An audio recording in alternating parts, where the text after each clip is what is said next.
Crumpets, and welcome to an extra special episode of No Small Questions. This time, we're going to be taking an in-depth look at the further adventures of Dwayne Fabulosa. We'll be covering all 4 episodes and getting some juicy behind-the-scenes details from our players, so just in case you haven't had a chance to soak up those goods by now, I'm going to chuck in a spoiler alert right here. Spoiler alert! Now go and listen to them, they're good. Okay, with that part out of the way, I can get on with announcing our guest stars. First up, you can check him out as the resident DM in their actual play, and he's an all-round interesting fella over on 3 Black Halflings. But here, we know him as the one and only blue-afroed and silver-tongued bard, the hurdy-gurdy extraordinaire, Dwayne Fabulosa, played with oh so much class by the mighty Jeremy Cobb. Hey, thank you for having me. Glad to be back. Oh, it's so good to have you back. First long-time listener, second-time caller, I guess. And hopefully a third and a fourth and a fifth and a sixth, but we'll get to that. Because joining Jeremy for the ride is another member of the 3BH crew. On this occasion, appearing as an instantly lovable cleric slash everybody's best friend slash skull-crushing slash fisherman deep sea diver who still somehow managed to drown. It's Tarnic, played by Jasper William Cartwright. Hey, it was this one thing, and then it wasn't. There was so much character build up, and then by the end of it, it's just he's probably drowned by now. He's it's probably fine. drowned. Move on with the story. Tarnic. Oh, he's still alive out there somewhere, I'm sure. In our dreams, maybe. In our dreams. In all of mine. And finally, well, we all know and love him and his antics as Enkidu Kai in the regular campaign, but this time featuring as Judge, the legendary blade-wielding paladin of critical smiting, and potentially Dwayne's new best friend. It's the incomparable Daryl Bailey. Hey. Oh, hey guys, how's everybody feeling? Good. Oh, doing well. I have to ask Daryl a question, because this is the first time that it's really registered with me that Enkidu's full name is Enkidu Kai. Yes. Is Enkidu Kai paced better than the original Enkidu? That was a nerd joke. Oh my That was a nerd joke. Is he just generally better pacing and better voice acting as well than the original I'd Enkidu? say. Magical, the magic of editing. Like it's all down to that. It's a mighty power, not to be underestimated. Yeah. It's a DBZ joke. Yeah, it is. If anybody Thank you. is completely confused. Come on. Dragon Ball Z notoriously has horrible pacing. Terrible. And then they did a re-edited version called Dragon Ball Z Kai. Yeah. 20-episode fights reduced to 3 or 4? Wonderful. Yeah, exactly. Wonderful. Just reasonable pacing.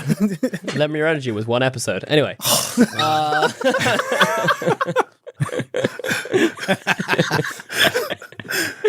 So much less staring. People So blink. much People get a lot more less, yeah. opportunities to blink now. in this Flows version. across menacingly. His power level. Yeah. I'm going to reintroduce this, actually. So today we're going to be talking about Dragon Ball Z. So all you people who came here to talk about their fantastic voice I could legitimately. I mean, I could legitimately start talking. I was just about to go off on a full tangent about the Super Saiyan 3 transformation in Kai, but I'll save it. I'll save it But because this we is have to go actual even further questions. beyond. yeah. And Yo, Check out the new podcast. the screams though. If you've listened to the original screams, listen to the Kai screams. The Kai screams, he sounds like he is dying. Like the original screams, it's like, yeah. This one, it's like it's physically painful. Yes. It sounds like for him to achieve this level of it changed power. the weather. And his, Come on. Like, it was some effort. It makes it sound more intense. It's a more intense transformation. Yeah. So. No. Please carry on. I'm enjoying this. I'm here. Should I throw it over to you, Sam? Question master, I mean, you throw it over to me. I'm actually going to throw it straight back at Jasper because Jasper is the only one who, prior to this, had not played with No Small Roles. And generally, when we get people in the No Small Questions, we'll give them this question. So, Jasper, as it's your first time on No Small Questions, let's get to know you a little better. Okay. How did you first discover Dungeons and Dragons? I first discovered Dungeons & Dragons when I was like very young, playing at a friend's house. They had like the board game box version where they had like set characters and it was very kind of like linear dungeon crawly. I don't think it was like pure Dungeons & Dragons. It was like a kind of like what Hasbro are trying to do now, like, like a little kind of package, like here's an adventure you can go on, and it's all very like easy and whatever. Kind of D&D light. Yeah, very, very D&D light, but effectively it was the same premise. So that was my first iteration of it. Had a horrible time because my friends had only let me play a mage, and I was like, this sucks. I just die all the time. And so anyway, I didn't then kind of interact with it at all for many, many moons. And it was like one of those things where as soon as... Because actually Jeremy kind of reintroduced it to me when I was... literally not even like 4 years ago, something like that, Jeremy? 3 years ago. Just over... Well, about 3.5 years ago almost. And it was one of those things where I was like, oh, this is the thing that's been missing from my life. You know what I mean? Like, I've basically been playing D&D for the longest time. Like, when I was in, like, secondary school, I literally made a kingdom-based role-playing game for all of my friends. Oh, wow. Where they'd all play as leaders of their nation, and it was basically, like, Risk, but you got to play as, like, fantasy nations, and I gave them all their own units. And then whenever, like, at lunchtime, if, like, 2 people wanted to go to war, at lunchtime we'd get together and role play what the 2 leaders would say to each other and try to avoid war and stuff like that. So I was like, I've basically been playing, like, tabletop role-playing games, like, most of my life. And then I was suddenly like, cool. oh, great, this is like a fun, structured thing that's easy for me to understand and is going to allow me to immerse myself so entirely and completely. This sounds perfect. So yeah, about 3.5 years ago, Jeremy ran a game for me and some castmates down in a show. We did in Cirencester because there's absolutely nothing to do in Cirencester. Like, I mean, I really, there's a Waitrose. Admire the fields. Like, honestly, there's some sheep, there's a Waitrose, and then there's a theater. But we were in the theater, so we couldn't go to the... Like, we were doing the show, so we couldn't go see the show, you know what I mean? And so Jeremy was like, hey, we've got, like, a ton of time off and, like, absolutely nothing to do. Do you want to play Dungeons & Dragons? We all got together, we played a big game of Dungeons & Dragons. I immediately rolled like a 1 trying to jump out of a tree, absolutely ate the ground trying to kill these bats. It was hilarious, and I was like, yep, I'm in. This is entirely my whole life now. Yeah. Were you a mage that time? No. I was of course an edgy rogue who thought they were cool. They did have some cool moments, and actually, to be fair, still to this day, I think one of my crowning moments in my life was landing the final blow on an Elder Brain in that campaign. At the end, when we got to the end of the show, we fought an Elder Brain and I landed the final blow, and it was truly, still to this day, I feel a overwhelming sense of pride. Despite the fact I've killed many a stronger monster since then, I turned an Elder Brain into chum. And he teleported into its tank behind its force field, and then just sneak attacked it from inside. Wow. It was an amazing That's moment. legendary. It was an amazing moment, and I truly was like, I think it was like that was a moment where I was like, oh, this is going to be a lot of time and a lot of my time and a lot of my money now. That's like instantly disappeared in that moment. Like that, doesn't Do you know it? what I mean? Yeah. It was like, oh, this is it now. Okay, I can't go back to life because why would I want to when I could be killing Elder Brains as my edgy. Fantasy's better, guys. Exactly, as my edgy rogue, which I named after a character in my favorite fantasy book. Like, this is perfect. Like, I'm literally in dreamland right now. Who did eventually become an arcane trickster. Yeah. He was originally a swashbuckler, so you did kind of become a semi-mage. Yeah, I did actually, it's true. And then I started branching out, and now I've got spells. I've started doing spell casting now, and it feels kind of hard to go back, honestly. Even though I love hitting things, I'm like, I like there's things to do. And you drank that mage Kool-Aid eventually. You came around. Yeah, and then once you've got them, you go back to playing a pure melee class, and you're like, oh, this is all I can do. Damn it. If only I had hypnotic pattern right now. So, yeah, definitely. So that's a very long-winded answers to No, I love it. I don't think it's long-winded. I want to hear all your backstory. Tell me everything. Also, you're part of a D&D podcast yourself with 3 Black Halflings. Yeah. Could you guys tell us like how that actually began? Was it like a conversation between you two, or did one come to the other with this like, I got an idea kind of thing? Yeah, I mean, I guess it kind of came out of that campaign. Yeah, it came out of that campaign. Me and basically that group was like, hey, they wanted to carry on playing like over lockdown because everyone was just bored and was like, can we do stuff? And so Jeremy was already running running a game, and I was already running a game like at the same time. So we were like, we don't like really have enough time to like DM both of us, and so we sort of came together and we're like, we'll like co-DM a thing, and then basically just usually ended up meaning that whenever we had a DM planning session, we'd plan for about 20 minutes and just talk shop for like 4 hours on the phone.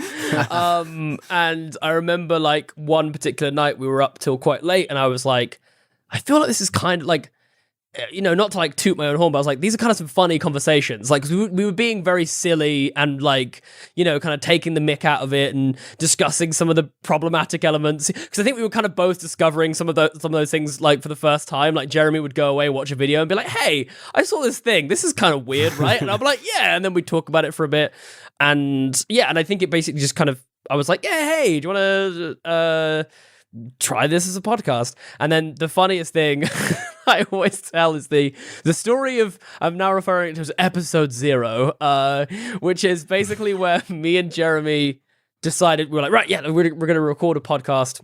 We got on Zoom.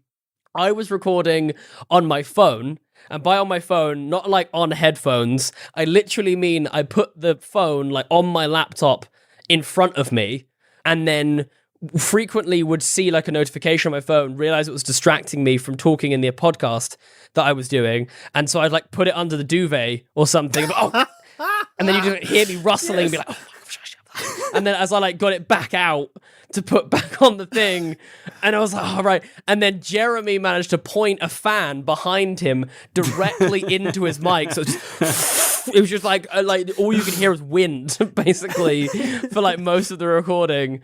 And that was genuinely nearly the death of Three Black Halflings. Like, genuinely, that episode was nearly like, we were nearly like, that was rubbish. Maybe we shouldn't do that. And then we decided to I bought a mic, like a proper mic, because Jeremy did have a mic. And I was like, okay, let's try it again. And then it just so happened that the night before we were trying again, my friend on Facebook, Unati, who I went to drama school with, was like, had like posted this thing of them like drying out hair extensions in the garden whilst doing this, like they had all the source books around them and they were planning out this epic session, and I was like, Anati likes D&D, Anati's also black, yes. And so I was like, Anati, do you want to do this thing? And then like a year and a half later we're like, what the hell happened? Like so would you not play like D&D with Unati before, like I'd never met Jeremy and Unati met. The pilot episode is genuinely the first. Jeremy and Unati literally met, I think, 10 minutes before that on Zoom. Like that. No way. And I think that was part of the reason. I've seen Unati in person one time. Yeah. We've never even seen Liv in person. That's incredible. I've never seen Liv in person. There's so much chemistry there, though, between the three of you. Wow. Yeah. But I think that was what. It's that actor training, man. Yeah, exactly. but Jeremy, I mean, Jeremy, you can disagree with me if you want, but I felt like that was one of the things where when we listened back to the episode, we were like, oh, there's something here, because like you literally like even, and I say like I'd been to drama school with Nati, but we weren't like super close friends. We've maybe been like, gone to the pub in the same circles a couple of times. It wasn't like we were, hanging out all the time or whatever. And I think it was like, just that, like, the fact that there was some instant chemistry, I think we were just a bit like, oh, okay, I think there might be something here. This might actually be a thing. And then 2 years later, Brennan's wearing our pin on the Critical Role finale or whatever. I mean, just like, whatever. Like, we were like, okay, whatever. That was hype. Yeah, that was hype as hell. So, yeah. Is that how you remember the origin story, Jeremy, or was I just like? It was pretty similar. I mean, I think the main thing that comes to mind that you didn't mention is you had also around that same time gone on YouTube to specifically see if there was any black representation in D&D, and the only thing that had really come up was that Terry Crews Critical Role one shot. Yeah, that was it. Yes. There was hardly any black mainstream representation in D&D. That and like sketches, like there was a Key and Peele sketch where it was like when you get your gangster cousin to come play D&D and stuff like that. It was things like that. There was not anything, and there was nothing talking specifically about like diversity and some of the topics that we were talking about in D&D. Certainly not on YouTube.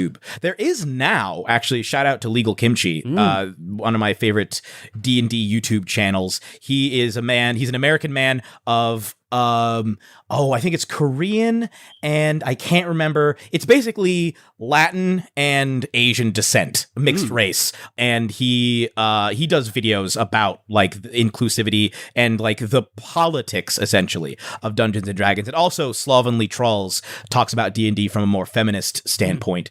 Both of those have emerged since we started, but prior to that, I think Asians Represent probably existed prior to us, but I didn't. There was nobody black, and not doing as it. a talk show. I think either as well. I think that was the biggest thing that it didn't feel like it was there. Was just like it was all actual play stuff. So it felt like it definitely felt like there was a gap there, and turns out there was.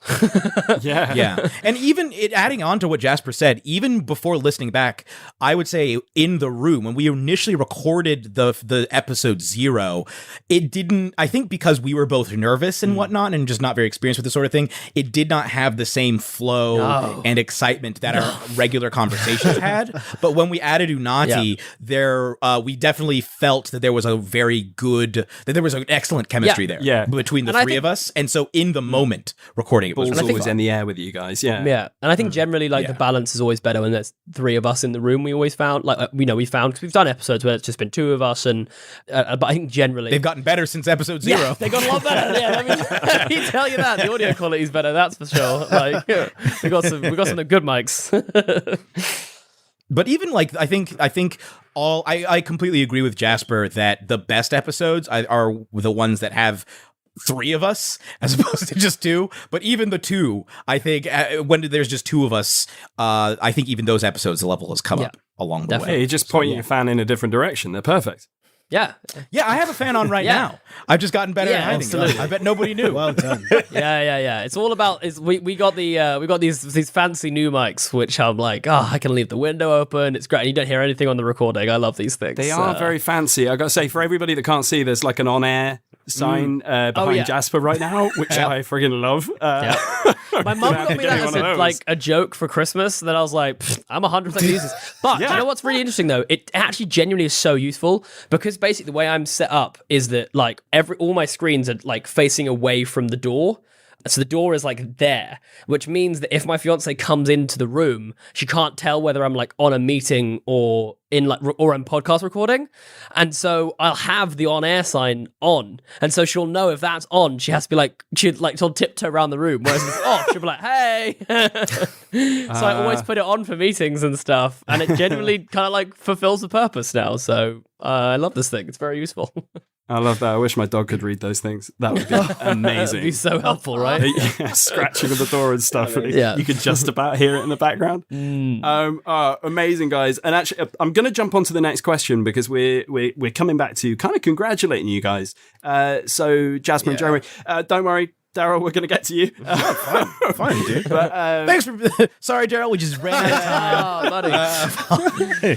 But yes, I believe this is a question from Ben, who said, huge congratulations on 3 Black Halflings, reaching 1 million downloads. Yeah. What do you think are the magic ingredients or spell components that have helped it resonate with your audience? If we tell you, we'd have to kill you. No, I'm joking. Please tell us. Oh boy. Do I think? I have an answer Jeremy, to this. Go for it.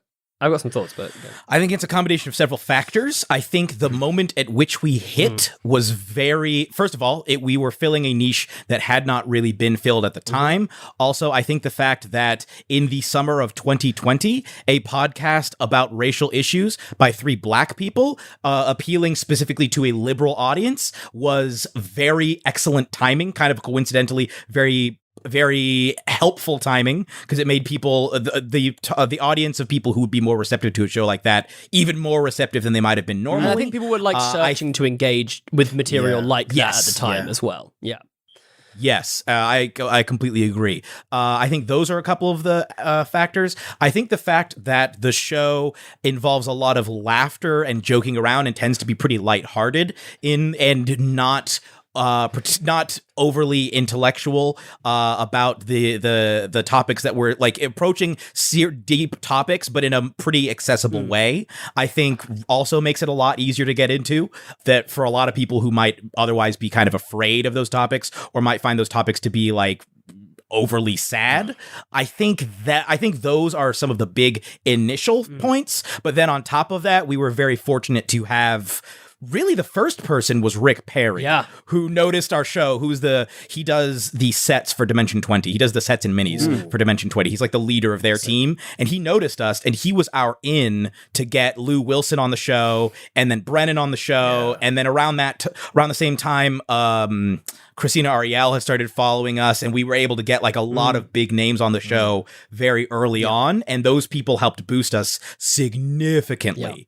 And then HeadGum, obviously, once that boost put us in a position to be able to sign with HeadGum, which then the sort of sistership that we've had with NADPod has drastically boosted us even further. So that's what I would say happened. No, sorry, you go, Sam. No, I was just going to ask, do you think because like it was a while before you guys started like bringing your actual play stuff onto the podcast as well. Did that have a boost as well, or did that just kind of bolster the audience that you already have? Do you know what it definitely boosted. Do you know what I think with actual play is that I don't think it doesn't get like drastically better numbers than our other stuff, but what I think it did is it gave people another way to engage with the show, like it added like an extra dimension whereby people could like do fan art, or people could, talk about characters and theories, and do you know what I mean? I think it just gave people another dimension, another way to engage. So I think it was a lot of the same people. I've been on stream, spoken to people, whatever, who said they've listened to like our actual plays like 3 times through, which I think is absolutely bananas. But like but and I think that's helped. I mean, absolutely, I have to give huge props here to our resident DM Jeremy Cobb, because he genuinely does bring to life such unique worlds and places that I do genuinely think you don't get anywhere else. And I think that is one of the biggest sells for us as a show. Like that's what we had with the main podcast, and I was kind of not worried, but I was like, can we replicate that with actual play? Like, there's so much actual play out there. Like, are we going to be able to find hit a truly unique chord with it? And I have to give full props to Jeremy, because I mean, every time he does it, even when we don't do a specifically Africa inspired or diversity inspired setting, he still just absolutely knocks it out of the park. Like City of the Black Crows we just did, I think again was just such a unique.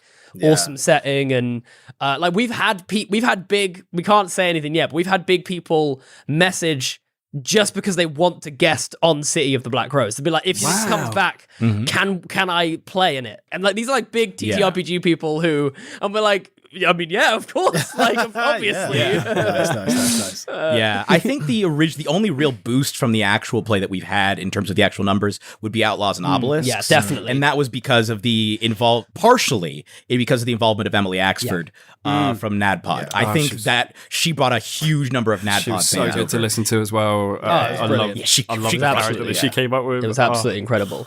And I think just on the success thing as well, I think it's worth saying that, from day one, exactly like you guys. I mean, I was listening to Notes Rolls all day today, and exactly like you guys, it was about being as professional as possible, from day one, making everything sound as well as we could have done. And don't get me wrong, our early stuff I think sounds like trash compared to where we are now, but it was all about doing the best we could, from where we were at and everything.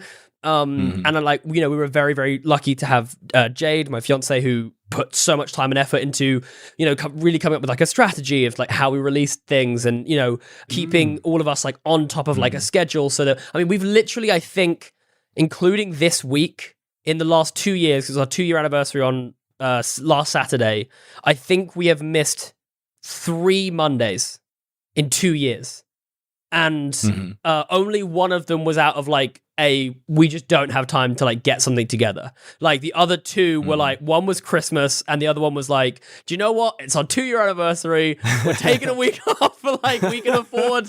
We've literally barely missed an episode. And I generally think that level of consistency is absolutely key. And the fact that we had the main episode the main episodes which came out every single Monday. It just meant people could, it was just right there in your feed. It kept coming. I think that made a really big difference. And I think that, like, you know, because I've seen some truly incredible shows. I'm like, how are your numbers not as good as ours? And they're like, oh, we release like once every 2 months. And I'm like, oh, right, okay. Well, it's just, I think it's just that frequency. Yeah. Like, there's so much content out there now that sometimes it's just really difficult to follow something if it's not like readily available kind of all the time. I mean, I completely agree with you. I was listening to like an actual play, I think it was like a Star Wars rip that they were doing. And it started off where they were doing it like, you know, every week or every couple of weeks. And then it started to stretch until like a month and then 2 months. And then, you know, before you know it, it's like you wait half a year and then they'll release an episode, but it just kind of goes under the radar a bit. I feel like I love with that one. But, yeah. But don't get me wrong, I also want to say for everyone who's out there like trying to make this stuff, it's so freaking hard. Like we have worked. Like we have absolutely worked for like no reward, like zero, zilch, nada. Well, monetarily, yes. Monetarily. There have been other rewards. I'm talking about like, literally like in terms of like the amount of hours we put in seeing, and then seeing my bank account and being like, oh, I'm only spending money on this thing. What, this doesn't seem sensible. But yeah, I mean, it's changing slowly, which is amazing. But yeah, it's so I'm not saying, I'm absolutely not saying that from a point of like, oh, it's super easy, just release an episode every week, guys. Come on, what are you doing? Do you know what I mean? Like that, because that's like not helpful advice. And the fact that we do, I think, shorter campaigns also helps because it means that we're able to spend more time on each campaign with the post-production side of things. And it also means that it's easier for a person to come and listen to one. So I think there's like a double advantage there where it's with a lot of long-running shows, if you're on, for example, like episode 98, it can be very difficult for a new person, especially if you're doing like 3 hours an episode, to be like, so I gotta listen to 90, I have to listen to over 300 hours of audio in order to get to where you are now. Okay. Like that's a big old investment. Whereas if it's like, oh, we're doing 16 episodes or 20 episodes or 4 episodes and all the episodes are around 2 hours, it's a much shorter investment, so it's much easier for a person to engage with. And I think the fact that it is the actual play is not the whole show also helps in terms of the production. The fact that it's much easier to edit a talk show than it is to edit all of the sound effects and all the different audios and all the stuff that you have to do with an actual play show. So. And that's all stuff that you also much easier hand to schedule to record. Johnny, right? Because you don't want to deal with that. Just let Johnny do the sound, or do you still end up doing a lot of it yourself? Johnny actually only provides us the music. We have to shout out Dan and his team. I think it's currently Dan and Seth are the main ones, but he's getting more and more of a team together. Dan, who is we were connected with him through HeadGum. Dan is actually he was the sound designer on God of War. He's working on Ragnarok right now. He's really good. He does our audio editing. Like there's a reason Outlaws Novelist sounds like absolute fire. Like there was a distinct moment where I listened back to a moment where I did something in the actual play and was like, there is no way what I did was that cool. Like what?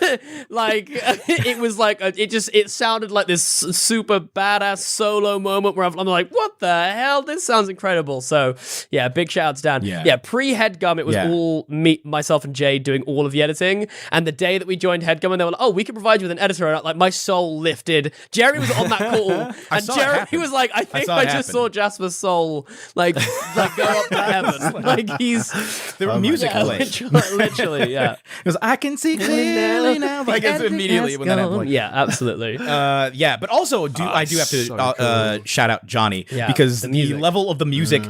Johnny does not do all of the music. Some of the music is like for that we get from like various audio banks and so forth. But in terms of the like, he does the character themes, he does the show themes, and the man absolutely crushes it. The music is another level. The level of the music, man. Yeah, like. And it is to the point where it's like ridiculous. Like Jasper was saying, where it's like we listen to him like I feel like this music is better than the show. Yes, all the time. We've got the same with some artwork coming out as well. Oh my word! Oh my gosh! People aren't ready. People are not ready. Oh well, that that was a really good answer to that question. And congrats again for 1 million followers at downloads. That is That is genuinely incredible. And happy second anniversary, guys. Yeah. Come on. Thank you. We only had to buy 900,000 of those. Yeah, exactly. It's so really- good it's that my really great. that my parents are hedge fund owners. Otherwise, this thing would be real tough. Yeah. We have sweatshops Yeah, of no, children. imagine listening working to our that hard episodes yourself. on repeat. No way, man. Nah, I'm not about that life. Oh man. Oh, finally. Okay. Let's have another question. Question 3. We've been chatting for 35 minutes on 2 questions. 2 hours later. I'm sorry. I know. This is absolutely No, not at all. Keep it coming. Do you know what? This is for all of you. So I think, Daryl, I'm gonna ask you first. So you can come in here and give us your input. So this is from Mike C, who has asked you, are D&D podcasts one of the most representative forms of media at the moment?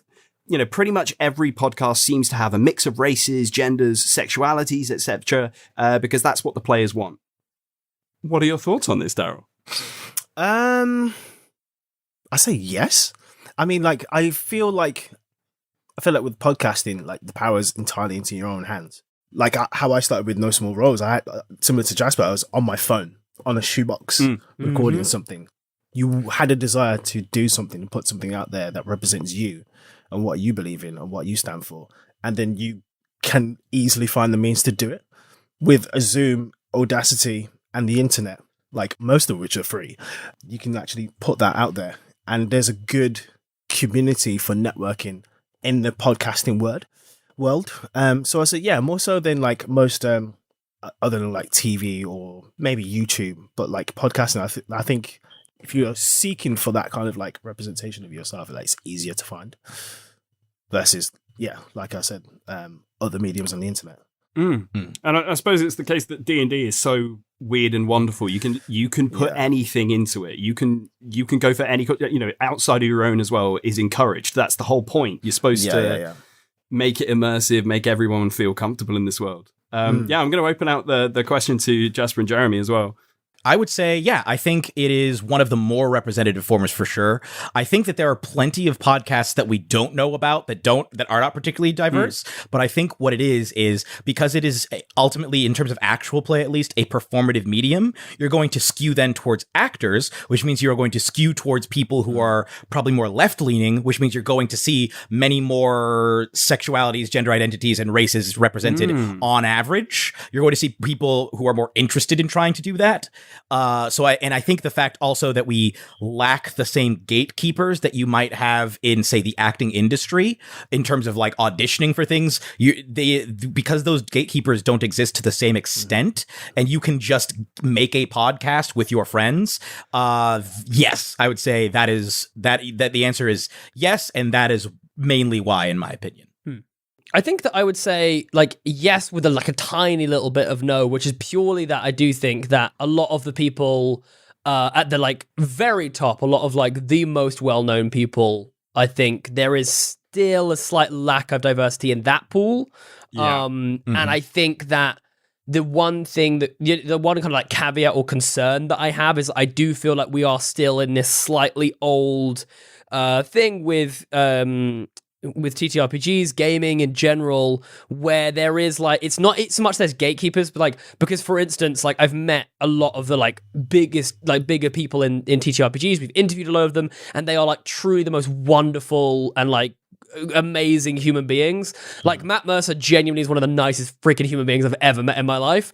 You've met Matt Mercer? Yeah, I went for dinner. I went for sushi with him. It was very cool.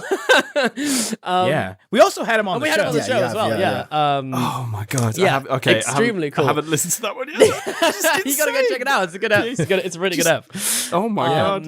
Was his corgi there? Please tell me. Anyway, carry on. No, unfortunately, there was no corgi. There was just really good sushi and lots of inside and a gun gator. Yes, and a gun gator. But the point I'm making is that the same. Sorry, I've just blown someone's mind. Yeah, Gun gator. Yeah. But yeah, I think the gatekeepers aren't there in that sense, but what you do have is this, like, kind of very loud like minority of people who make it difficult for people like diversity, like people from diverse backgrounds or different genders to get into the space. And, like, even when they're there, they kind of make them not want to. Do you know what I mean? Like, you know, going back to like the fact that Emily Axford is the only one that gets any kind of grief on NADPOD. Do you know what I mean? For like doing the wrong thing or the wrong move or the whatever. You know what I mean? So that's like the one caveat I think I would say is that like at the very top, like there's still like a part of me that's like nervous about our continued success because I'm like, it's coming. Like eventually we're gonna get to a point where some cis-het guys are gonna be like, white guys are gonna be like, they're gonna have a problem with us. Do you know what I mean? And we haven't had the mega wide exposure yet to where the people who would seriously have a problem with us have started to pay attention. Yeah, because we don't pull any punches on the show either. Like, do you know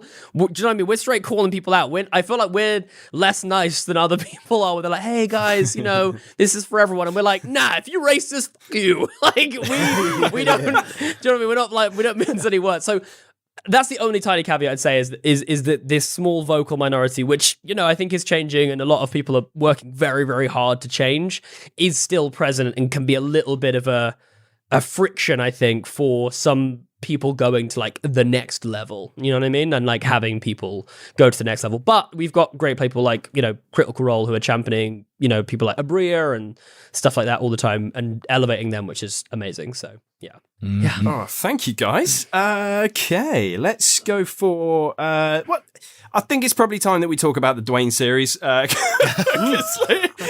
yeah, there's a podcast. Yeah, you did. There's a podcast. I remember you did these. There's another reason that we're here. Like 4 episodes. There was this bard guy / dragon / thing. But anyway, why don't we talk a little bit about that, and then we'll get back to this.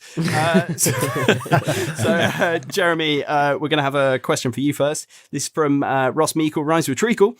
Got to say that every time. Lovely. Assuming this was mostly recorded after your reply to Gwen in the main NSR arc, what's it like playing a campaign where you know that canonically you're alive by the end? Like, does that take away any of the stakes for you? Ooh. No, because first of all, thank you, Ross Meikle, Rhymes with Treacle, for your question. No, it did not, because I could have died. Who knows? Maybe Dwayne dies, and then just like, I don't know the time frame between the recording of this and when that message gets sent. Especially because I don't think the episode in which the message is said had actually been released yet. So I don't think I even knew the time frame. Interesting. When we actually recorded this. We recorded this like last year, and I don't think that episode had even been released. So I didn't know. Maybe months had passed. Maybe there was like a multi-year time skip. So for all I know, like anything could have happened. Maybe they moved into a slowdown. Yeah. Also, have you listened to David's DM before? I mean, nice and forgiving is not, I don't think, at the top of the list. Oh, that's true. Colin DeBarge in disguise or something. Yeah. Exactly. So and honestly, also the stakes for this were mostly, I think, emotional rather than like plot wise, at least from my perspective. Even going into it, I figured that it was going to be more of like, not just what does Dwayne do, but like, how does it affect Dwayne? Especially listening to No Small Roles, a lot of the show is not just how, like, what are the characters doing, but how does it affect them as people and their relationships with each other. Amazing. Good that it didn't take away any of the stakes, and I'm a bit sad that you thought you were going to die. I thought these guys would do anything to protect Dwayne. It could die. There was a moment with all the spores going off where I was like, you're going to die. This could be that. It could have been it. Is going to be the last alive, because he's not dead. Shut up. Right, anyway, we've got another question for you, Jeremy, but this one is from Pippa, who I believe is around to ask her question. So, Pippa, I'm going to hand it over to you. Hi, guys. What's up? Hi, Jeremy. Hey, Pippa. My question for you is, what do you anticipate Dwayne's priorities might be now that Arthur seems to no longer be pursuing him? Do you think Dwayne has learned from Arthur's warning? Thank you. That's a great question, Pippa. I think that Dwayne's priorities right now are probably to try and like form some relationships, like some friend relationships. He doesn't really have any friends. like not friends that he's consistently around. And I feel like at the end of it felt to me like at the end of that series, he had kind of formed a little bit of an adventuring party. So I think he's actively going to try and help search for Tarnic. He's going to try and help Judge find some of these relics.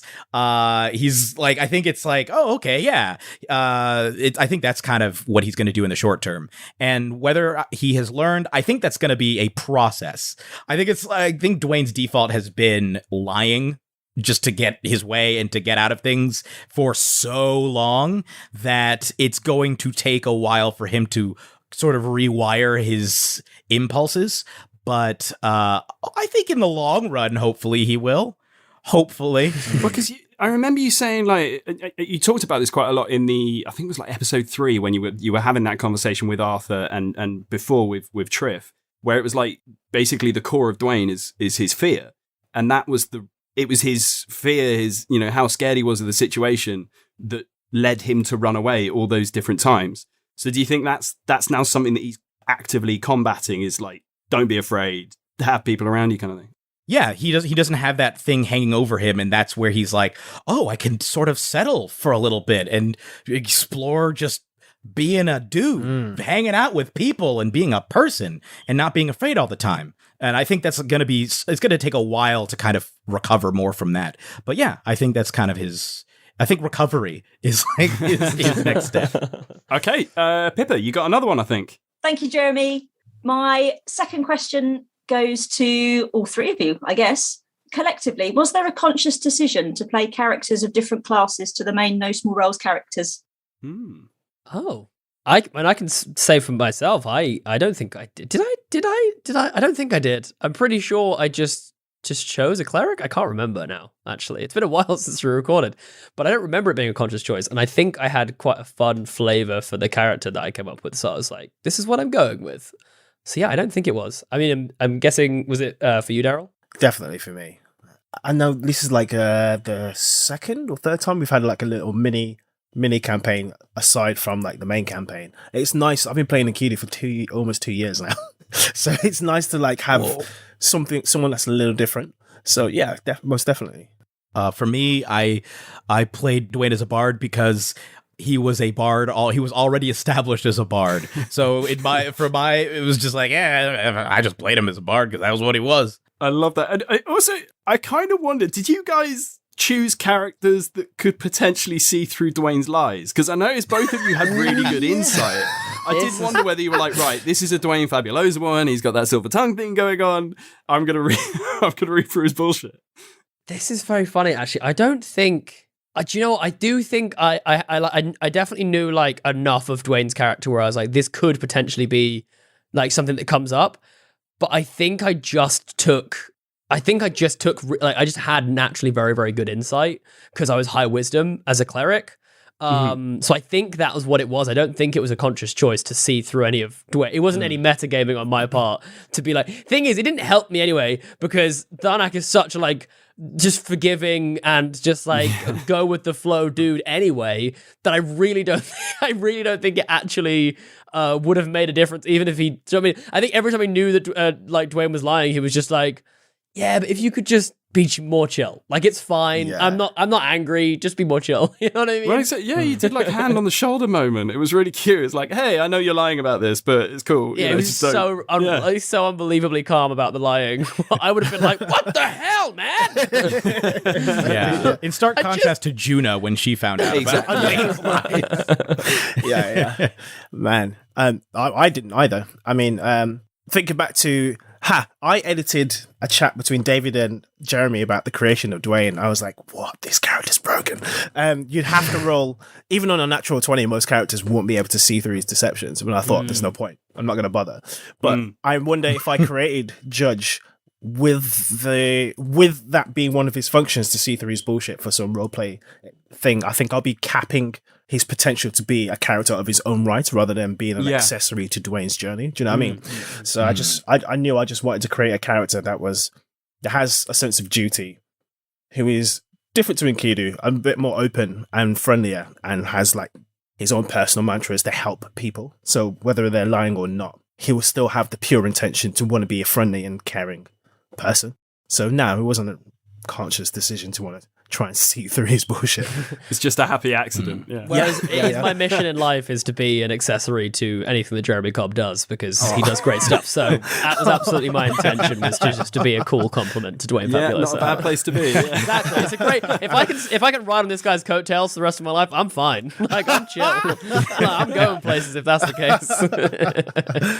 Oh, that's glowing. Okay, another question then. Actually, these are questions for you, Jasper, because they are all very much Tarnic related. So the first one is from Karen, who's asked, do I have to start a justice for Tarnic to bring him back? Well, thank you, Karen. I really appreciate that.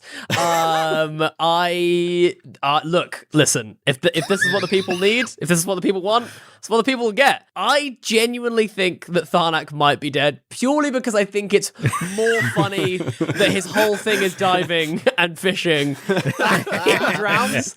Like, I do genuinely feel like that is a little bit too funny to miss that opportunity. But I'm a big fan of the Reborn subclass of like race or whatever. Yeah. I feel like there's stuff we could do with this. Do you know what I mean? To make it narratively satisfying, and Tarnic comes back as a revenant to hunt Judge in much the same way as Art did. You left me to die. We were best friends. I warned you. How crazy would that be? I cried. How crazy would that be?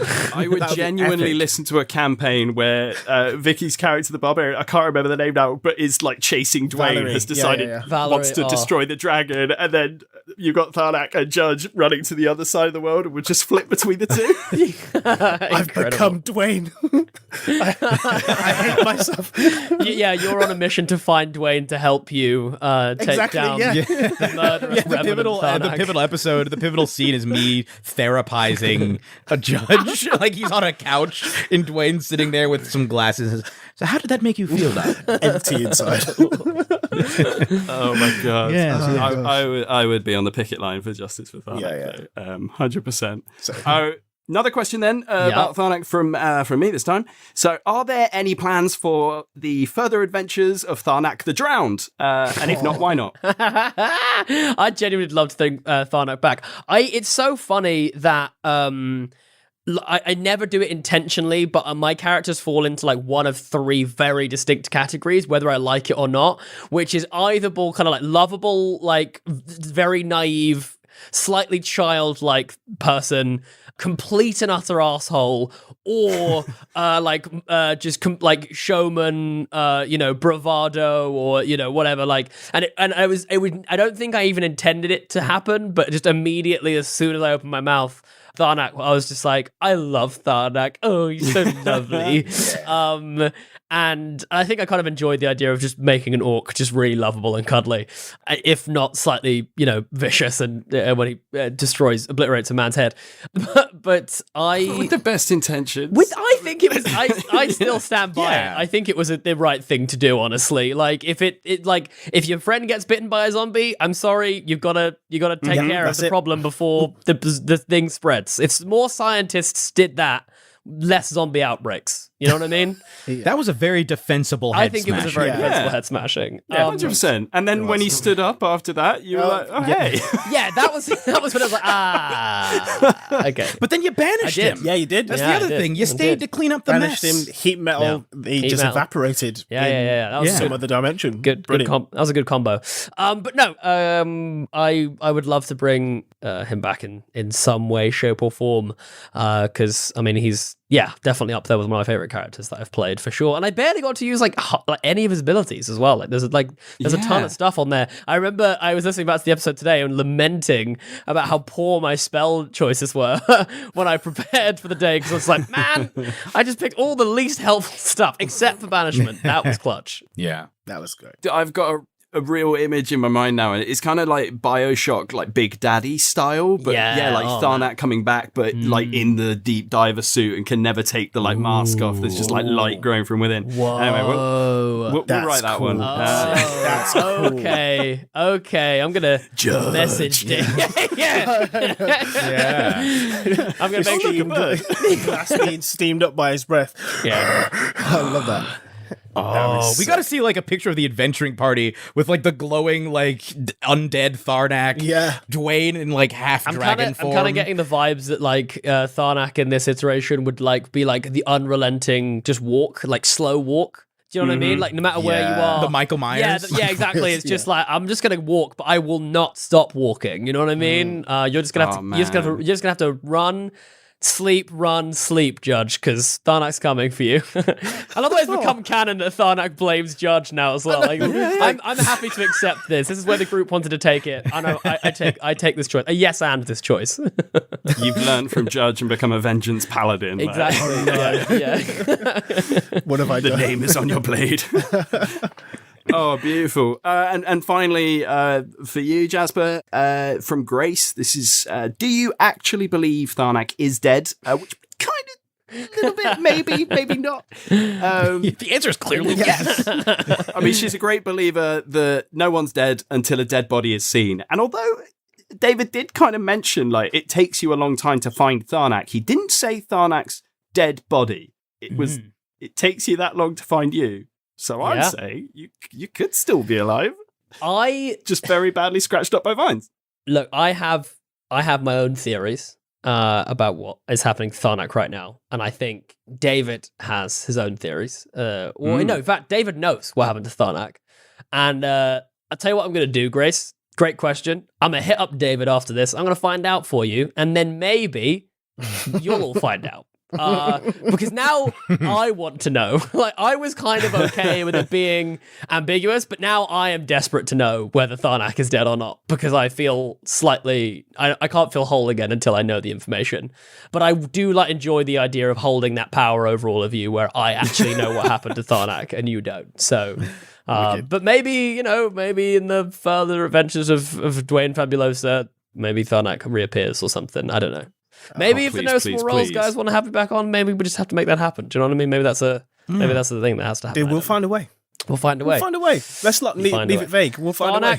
Tarnic climbs up out of the crack. Yeah, out of the crack. Tarnic's still looking for the crack. Tarnic's alive and he's looking for the crack. That's what it is. Deep in the crack. Tarnic found the wrong crack. I think he comes back as like. I think Tarnic should come back as like some kind of terrifying like warlock who made a deal with the raw. He found the wrong crack. I've been looking, and turns out there's a lot of cracks, guys. There is a lot. Now I've explored most of them. Cracks everywhere in reality. I'll show you. And this little demon here helped me find all the cracks, and now he's in my body. David's taking notes. I can see it right now. David, please let me play a big bad. I'd love it. I'd love it so much. Please let me do it. Tarnic is the big bad for the main No Small Roles campaign. Judge would not be able to lift a hand against him. It would just break him. It would just like that's it. It'd be that scene in Hard Home from Game of Thrones where she sees all the kids coming and she's just like, nope, and just gives up and lets them like overwhelm her. Oh, man. Okay, I'm excited for this. David, you better have something planned, mate. He's replied already. Speaking of David, we do have a question for all of you that's from David. So he said... I'm sorry, I love you, David. He says, accents. Everyone put on an accent for this mini-series. Do you prefer playing in your natural accent, or does putting on a voice help define your character? Oh, good question. I think I remember having a conversation with Jeremy where Jeremy was like, oh yeah, Dwayne Fabulosa has an RP accent. And I said, cool, I'm going to do an American accent. I think that is the extent to which I thought about the process of doing an accent. What I will say is that I normally always do a voice of some description, whether that's a slight riff on my own accent or just like a fully different accent, because I find it's the easiest way for me to differentiate between like my character and like at the table. I find it easier to role Questions play. From the DM kind of thing. Yeah. I mean, in saying that, I've got a really bad habit at the moment where I'll ask questions to the DM in the accent as well. Like I was playing a character with like a New Zealand accent the other day, and I was like, oh yeah, so if I run up to him and hit him, does that mean, oh wait, sorry, what am I doing? Right, yeah. And then I have to like remind myself that I didn't talk like that. Yeah, Your character's just monologuing. Yeah, exactly. But no, I genuinely do. I really enjoy doing accents. I find they really help me get into the flow a little bit more and help me role play a little bit easier. Whereas if it's just my own accent, also I just find my own accent a bit boring. I listen to my voice all the time, like way too much, especially when you do a podcast. So anything I can do to mix that up. Honestly, I would do the main podcast in an accent if I could, but it would be probably a little weird after a while when everyone's like, this guy is definitely English and he's doing a Spanish accent for like 200 episodes of a podcast. Strange choice. Strong but wrong. Strong but wrong choice. How did Dwayne's how did you land on the RP? I think it was because when we were initially talking about like joining in I feel like it was partly because most of the cast of No Small Roles has English accents, like most of the characters do. I think it's really just Guy who doesn't. So it made sense to have an accent that would kind of be in line with that. And with doing like this really, because I didn't want him to be, I guess I wanted him to come off as being weirdly smooth and suave, but also slightly ridiculous. And so I thought an over the top RP accent would be appropriate. So that was kind of why I went with that one. It feeds just made so sense naturally into the dragon form as well, though, because you think RP, particularly with like old movies, like well, actually, to be honest, I'm thinking like Sean Connery is a Scottish dragon. But anyway, you've got there's that kind of like ye only voice is the RP, which really when you turned into your dragon form, it's the Benedict Cumberbatch. Yeah. Smaug. Yeah. How about you, Daryl? Was yours? Because this is the thing. Did you guys discuss which accents you were going to do before, or did everyone just be like, I'll chuck this out there? I just knew I wanted to play an Ailish elf, and we had established that people in Aeland have American accents, so it kind of just came with the character. I know archetypally, I knew that I wanted to play anime Big Brother character, who is like light-mannered, but with like maybe a hint of like a serious past, but like I just go from there. Just like I wanted to kind of strip back how detailed and layered Enkidu is, and just have someone a little bit, who's more on the surface. And there's just, a lot of fun to that, though, isn't there? There's a lot of fun to playing a character. I think we like whenever we play home games and stuff, you get so into like all the backstory and the lore and the whatever, and it can kind of put you in a box a little bit sometimes. Exactly, like when you get to actually role playing, you're like, oh, I can't joke around at this point or whatever because my character's like an edge lord or something. Exactly. So there is something quite nice, I think, about like leaving it more open and letting the character kind of develop through role play a little bit more, rather than like prescribing like everything. So I think there's a lot to that generally. Do you know what? In the times that I've actually attempted to do that in like my own games, I always come in and I'm like, oh yeah, this is a detailed backstory, so that probably sounds something like this. And then I get to the play, and kind of like you said, I always go to like one of three different things. If I'm a chaotic good character, they're always the same. Temperament, they always do the same things. I'm like, no, this one's going to be much more stoic and like laid back. He's absolutely the goofball of the group. But like you say, and then role play happens and it develops into it's quite free. More. Yeah, it's free. It's nice to surprise yourself. Do you know what I mean? Just absolutely. And just have fun. And just remember that you're playing the game rather than playing a scripted thing that has to be done in a certain way. It's quite nice. Well, on that note of like character development, this is from Mars Dane Sniper. Great name for all of you. What do you find most relatable about your characters? So let's start with Jeremy. Jeremy lies all the time. Constantly. My name is not actually Jeremy. He says. I'm not American. I have been French. You're definitely not French, my dude. He's also I have been French this whole time. He's hiding a dragon tail down there as well. You can't see on camera. My name is Jacques.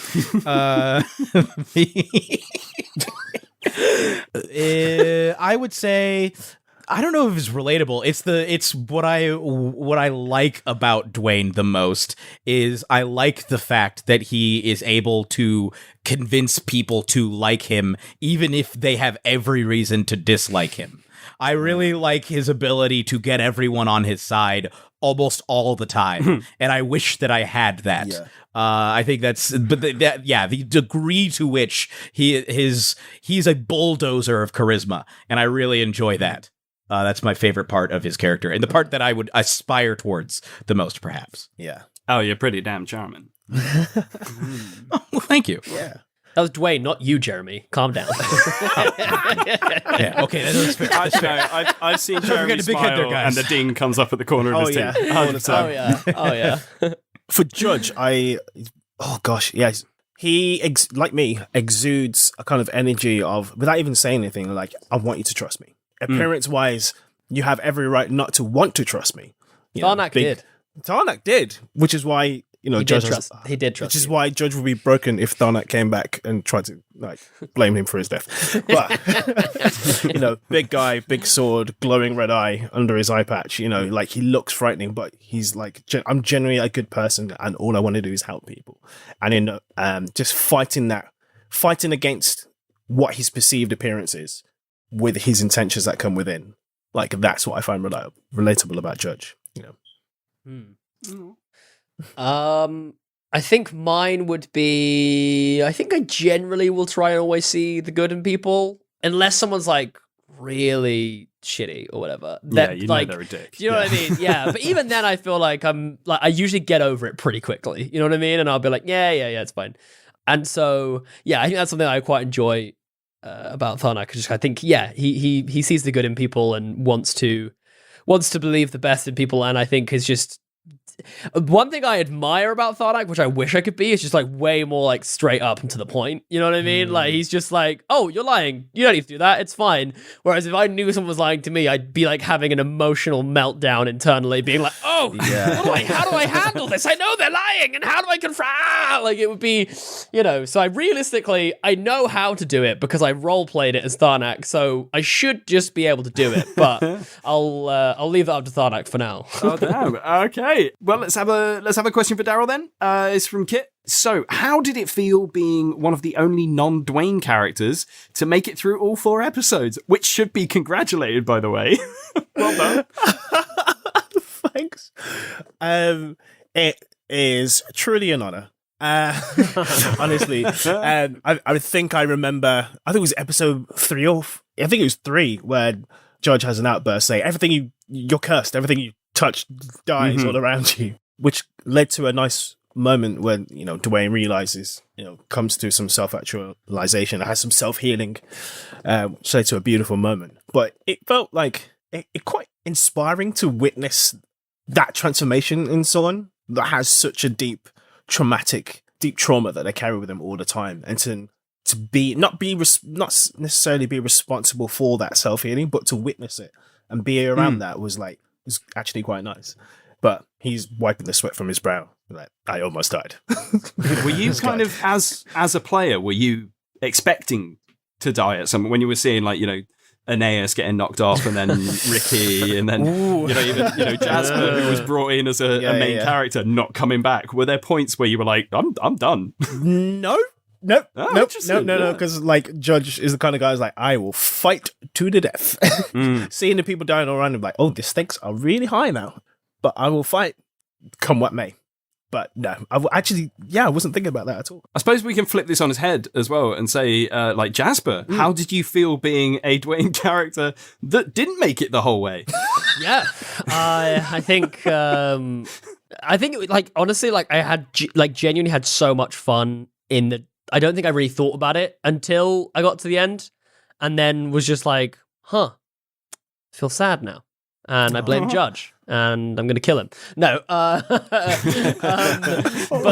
no, it genuinely was just such a blast that I don't think it was something that kind of really crossed my mind. I was just getting to play around, and I think Jeremy's such a and David's such a great DM, and Jeremy and Daryl are great players and everything, and so it never felt like I was a bit part or an NPC do you know what I mean? It felt like it was a part of a narrative altogether, and it's always kind of nice when you get when that happens, because I think it is definitely possible to like come into something and very much feel like a secondary character. But David immediately made me feel like I was, like a character who had like pre-life, and I think that's always like the main thing is you want to feel like you come in with like, oh, this guy hasn't just literally like popped out of the swamp. He was there and hanging around long before this and whatever, and he'll remain, sort of at the bottom of the swamp for a long time now afterwards. So. We searched for 2 days. We searched for 2 days. Which is why he must be somewhere else. I mean, come on. Does it take 2 days to, I suppose, actually dredging a lake? Has anyone watched the most recent series of Stranger Things? Not yet. Just saying. Okay. That's true. Fine. He's in the upside just down. saying. Oh, no. Just saying. Crackgate. Crackgate. Do we have the license? Do we have the license for running up that hill? Yeah, he found a crack. That's all I'm saying. Okay. And he fell through. And he fell through. crack. And he is deep. Dark crack. He is deep. He found Vecna's crack. That crack. Oh, my gosh. Oh, wow. Jeremy, I've got a question for you. This one is actually from me. So, were there any mechanical changes whenever Dwayne goes through a transformation? Or were you using the same stats regardless of your form? There were not, I don't think, any mechanical changes to the actual form changes, except there were just mechanical changes to the base character. Before, like in advance of the recording, I had messaged David and suggested dropping Lucky and Brave, the halfling features, in exchange for the feats Gift of the Chromatic Dragon and Gift of the Metallic Dragon. Interesting. And we just flavored those as being like partial transformations into his dragon form. So essentially, like, because the idea was because he was now in touch with his draconic side more so, or he was getting more in touch with it, that was how it manifested. And so, like, when he's giving himself resistance to poison damage and stuff, that was one of the feats. And then I think he tries to protect Frisch? Triff.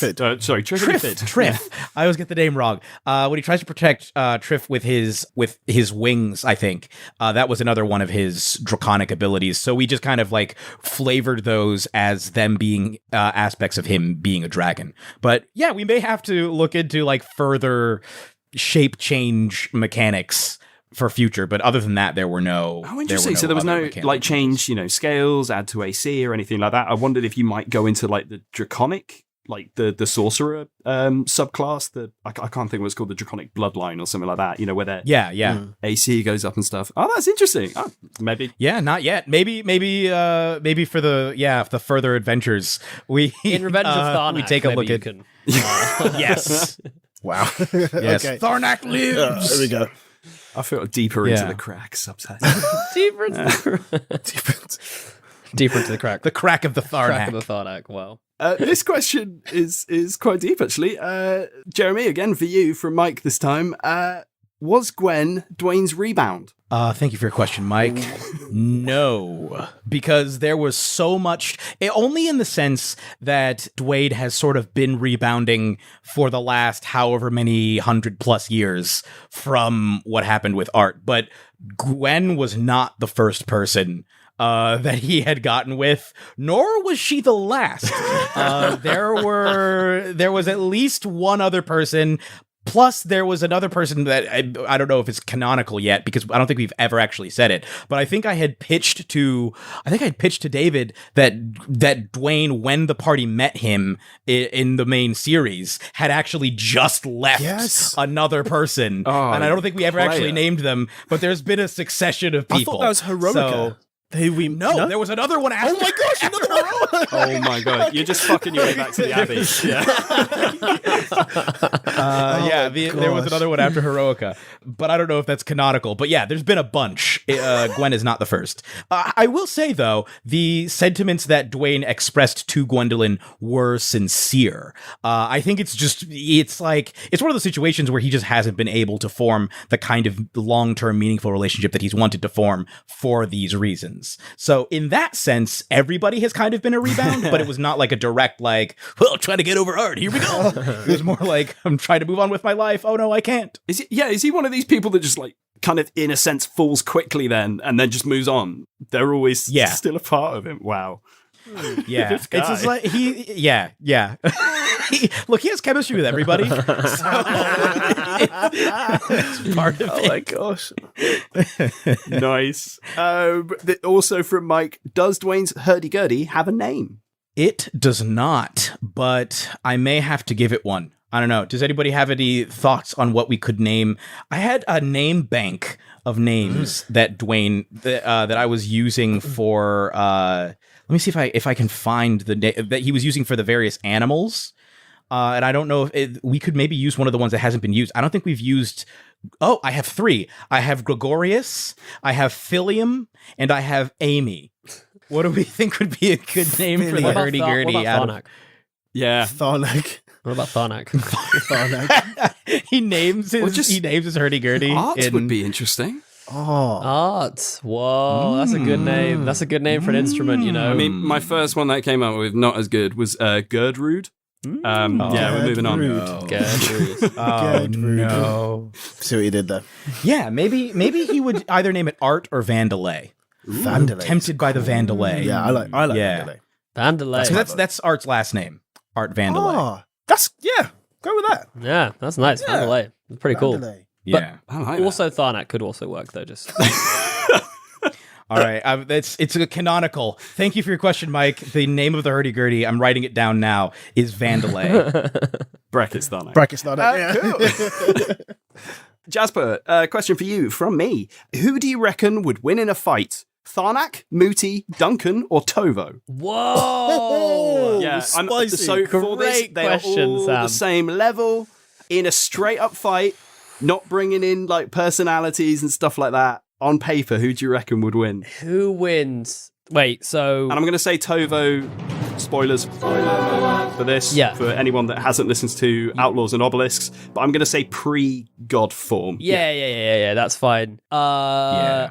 Okay, so I'm picking between Tovo, Duncan, Tarnac, Mooti. Is that right? Those 4? Mhm. Okay, I think the order is Mooti bottom. Yes. The man has like a 12 AC. Oh my gosh. I love him, and he's got some stuff, but man, that 13 whatever AC would get whomped quickly. Then I'm gonna say Tarnac. I think then Duncan, then Tovo. I do think Tovo would win. He's like incredibly strong from range, so Yeah. I think he would ultimately win. But I do think if Duncan gets within like 15 feet of you, it could be game over because Duncan is strong. Like But it's that 22 AC. I know, that's what I mean. Jeez, man. He has a 22 Yes. AC. Tovo has a 22 AC, so like he's Can I have a small pitch? yeah, please. I think you're selling Mooti Maybe. short. I think Mooti power would of flight. talk Tarnac. I think Mooti would talk Tarnac into joining Oh, him. that's true. Oh, that's yeah. 100% I think Mooti true. would And he talk would his absolutely way back out that of up. things. Yeah. And I think we would be looking at a situation where Mooti somehow gets Duncan out of the way as well. And it would just be Mooti versus Tovo. And then it's kind of a toss-up of whether like Mooti's able to put Tovo to sleep. Yeah. That's what it is. That's what it is. I don't know what Tovo's wisdom save or whatever it is versus. I'm trying to think of what his. I'd have to Yeah, check. I don't know, but I'm I gonna. don't think his wisdom is not low, but it's not super high. He got a 15. But, I rolled yeah. a 15, so we'll let you all know if that beats. Yeah. Well, plus the thing is, Tovo can quick draw. That's the thing true. where He it's has like- advantage on initiative Yeah. rolls and all that stuff. and he could just move himself up in the initiative Yeah. order. Yeah, and you, Just- yeah. that Deadeye as Absolutely well. bonkers. Like, Yeah. such a useful skill. Yeah, Deadeye as well. Yeah, I'm sorry, Mooty's dead. Mooty's 100% dead. Mooty's getting one shot from like across the battlefield. Like Mooty's like, I have a plan. I'll fly away. That's basically what would happen. Yeah, and then He gets banished by Tarnac. Yeah, well, maybe it depends on Yeah. what plane Banished, they're they're fighting in. If you're in Yeah, Utarum yeah. or whatever, if they're not in Utarum, then maybe he could just banish Tovo, and Tovo will just stay in back in Utarum, being annoyed or something. But I love that question. That was awesome. That's a fun question. That's a I'm going fun to be honest. question. I really want to see this now, so I'm going to kind of make a request to Jeremy here that maybe set up like a battle royale for just Jasper. for all the characters that he's ever played. It's like Get him playing to chess play it against legit, yourself. like, you know. Yeah, literally we'll be playing chess against myself and be like, right, try not to Be meta game incredible. and know the next move that I'm going to make with Tomo Exactly. or whatever. Flip the page over, like change up the initiative order. Yeah, 100%. A lot of fun. I would so listen to that. Yeah. Oh my god. Cool. Okay, question from Jenny this time, who's asked you guys, what do you remember about your first ever D&D game, and how has that experience shaped you as a player going forwards? I learned that it's okay to eat shit, and in fact, that's kind of like the most fun part of the game. Yeah. Whereas, like, going in, I was like, I'm going to be cool, and I'm going to do cool stuff, and I'm going to roll 20s. All that's a 1. Damn it. But like embracing that and realizing that actually, like, that is, I reckon, like 70% of the laughs and the jokes and the fun times you have at a table is when someone has like a really cool idea and just completely whiffs. It's funny. It's great character moments. So just learning to deal with failure. I did that like so quickly and was just like, actually, this is fine. This is a lot of fun. So definitely that's like the biggest thing I think that shaped me. Whereas I think if I'd have gone in that first session and I would just nailed it, like absolutely nailed everything, I'd be like the most arrogant player in the world now, where I'm just like, I only min-max my characters and there's a 36 and it'd be awful. Yeah. Did you go in with like a really cool description before you whiffed as well? Because I love it when people do that. Like, grab this and I wrap it around the ceiling and then I swing it 2 feet. No, and then I roll a literally one. wrapped I slept in a tree. All of the other PCs were getting attacked on the ground by bats. I literally wrapped a rope around the tree and was like, Jeremy, I'm gonna swing out of this tree and just like straight through the bats. I rolled a 1, fell, and managed to hook my. You rolled a 2. To be that was fair. it. You rolled but I managed 2. to basically hook my foot around the rope and ended up swinging for 2 rounds. And then I kept and hitting the ground. and then as well. I kept failing He like smacked deck into the saves ground and stuff to like get myself the right way up and whatever. So yeah, I wasted that was like my our first God. encounter, and I literally didn't do a single point of damage. It was quite sad. I just damaged. I don't even think I took damage from the bats either. I think I just took damage from my own dumb idea. Awesome. Daryl, how about you? Yeah, it's similar to like Jasper. It's okay. Like every like quote unquote failed opportunity is an opportunity to have fun with it and just go with it. Like I think in my first ever game, I got the final shot in and like obliterated the bugbear at the end of the thing. But I think we lost the hostage because I think my blast killed him and sent him off a cliff as well. So even though like failed the mission of like, oh, we're supposed to save the person, but it was still fun because everyone was laughing around the table, and that's the point. Rather than my character's the cool, intricate lizard folk warlock who can shoot everything and kills things really easy, but like when they mess up a simple goof like that, it's fun. Do you know what I mean? And that's the point. I wish I got told before. If I knew beforehand going in, it's like just have fun rather than go into like wanting to do something amazing and memorable. I think for me, in my very first D&D game, it technically wasn't even D&D, it was Pathfinder. But what I remembered, the thing that stuck out to me the most about it was a moment where the party had found these goblins, and it turns out that these goblins were planning to try and attack a bunch of giant spiders who had stolen their their children and family members. Ugh. And I and I guess eaten them. And I stayed behind with the only goblin that was left alive out of the party, because when we showed up, they immediately attacked and we fought it out. But we kept this one prisoner and he explained what was going on. And I made friends with him and ended up like comforting him because it turns out his sister had died. And the DM ended up like, I don't know I think the DM gave me inspiration or something, but I hadn't really watched much D&D played before. So I was like, whoa, this is crazy. I'm being rewarded for trying to be a character and a person. This is great. Well, clearly I should try and do more of this. So that was that aspect of it, that it went that the game could reward you beyond just like, you killed the thing, good job, was very formative for me. I think that might be another Fabulosa lie there, because weren't you born as like with an encyclopedic knowledge of the player's handbook? Yeah, I'm pretty sure. Yeah, It's pretty handy.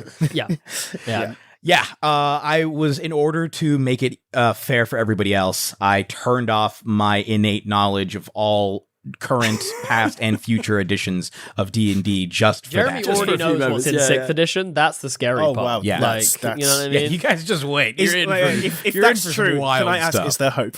Is there hope? Is there a last... There's, I think No. It's never as much as you wish, but there's more than you expect.